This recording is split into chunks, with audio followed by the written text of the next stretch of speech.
তো এই শনিবার মার্কিন যুক্তরাষ্ট্র আর ইরান একটা বেশ বড় উচ্চ ঝুঁকির যুদ্ধবিরতি আলোচনায় বসতে যাচ্ছে। কিন্তু এর পেছনের আসল জটিলতাগুলো কি, আর এই আলোচনা কি আদৌ সফল হবে? চলুন আজ এই ব্যাপারটাই একটু সহজ করে বোঝার চেষ্টা করা যাক। আর এটাই এখন সবচাইতে বড় প্রশ্ন, তাই না? সবার মনে কিন্তু এখন এই একটাই কথা ঘুরছে। এই আলোচনার ফল যাই হোক না কেন, এর প্রভাব কিন্তু হবে সুদূর প্রসারী। সারা বিশ্ব তাকিয়ে আছে যে আদৌ একটা ভঙ্গুর শান্তি প্রতিষ্ঠা করা সম্ভব হয় কিনা সেটা দেখার জন্য। আচ্ছা, এই আলোচনার ভবিষ্যৎটা বুঝতে হলে আমাদের কিন্তু সবার আগে ইরানের দিকটা একটু দেখতে হবে। দেখুন, ওরা কিন্তু কোনো দুর্বল জায়গা থেকে আলোচনায় আসছে না, বরং নিজেদের শক্তি সম্পর্কে ওরা বেশ ভালোভাবেই জানে, আর ঠিক সেভাবেই নিজেদের শর্তগুলো একেবারে শুরুতেই স্পষ্ট করে দিয়েছে।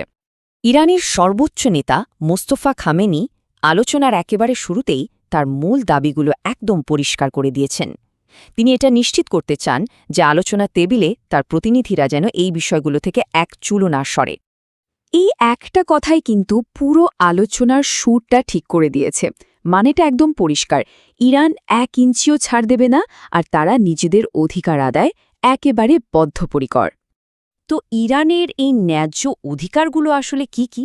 আচ্ছা, ওদের মূল দাবি হল 3টা।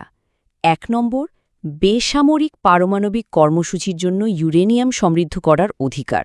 2 নম্বর, যুদ্ধের কারণে যে ক্ষতি হয়েছে তার জন্য সম্পূর্ণ ক্ষতিপূরণ।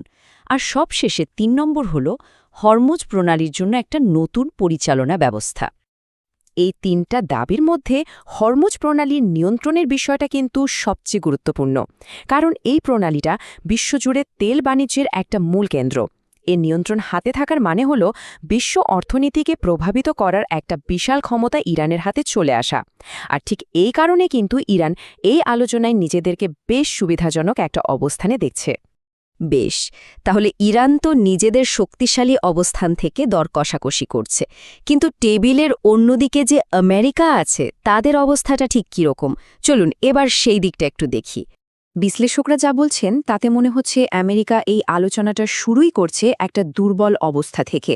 মানে অতীতের কিছু ভুল সিদ্ধান্ত আর বিশ্বাসযোগ্যতার অভাবের কারণে ইরানের এই কড়া দাবিগুলোর বিরুদ্ধে শক্ত অবস্থান নেওয়াটা তাদের জন্য বেশ কঠিন হয়ে পড়েছে।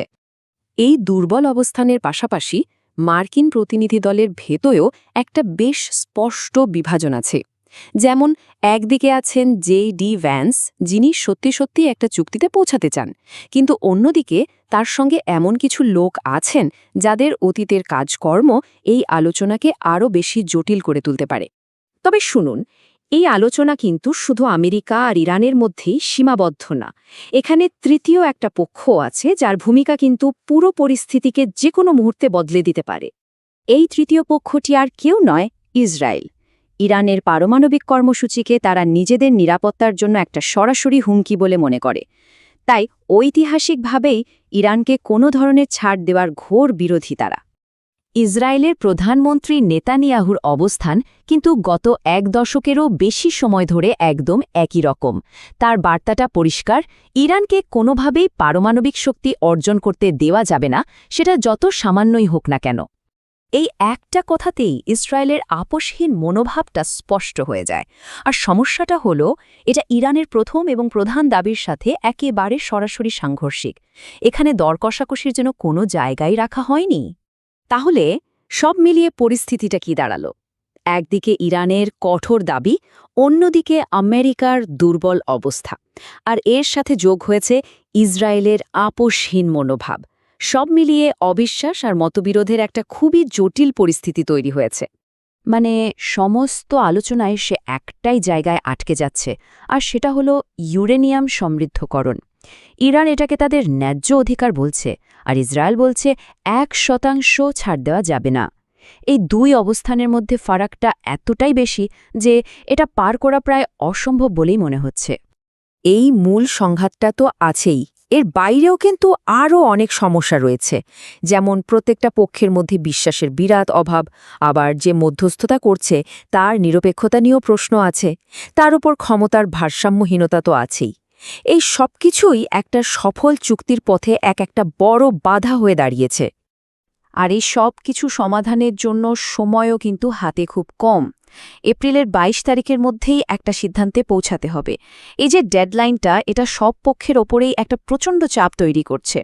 সবকিছু বিবেচনা করে শেষ পর্যন্ত প্রশ্নটা কিন্তু থেকেই যাচ্ছে, যখন প্রত্যেকটা পক্ষই নিজেদের দাবিতে এতটা কঠোর আর একে অপরের প্রতি বিশ্বাসের ছিটে ফোঁটাও নেই, তখন শান্তির পথ খুঁজে পাওয়া কি আদৌ সম্ভব? সত্যি বলতে, আলোচনা শুরু হওয়ার আগেই এর সাফল্য নিয়ে একটা বিরাট প্রশ্নচিহ্ন কিন্তু ঝুলে থাকছে।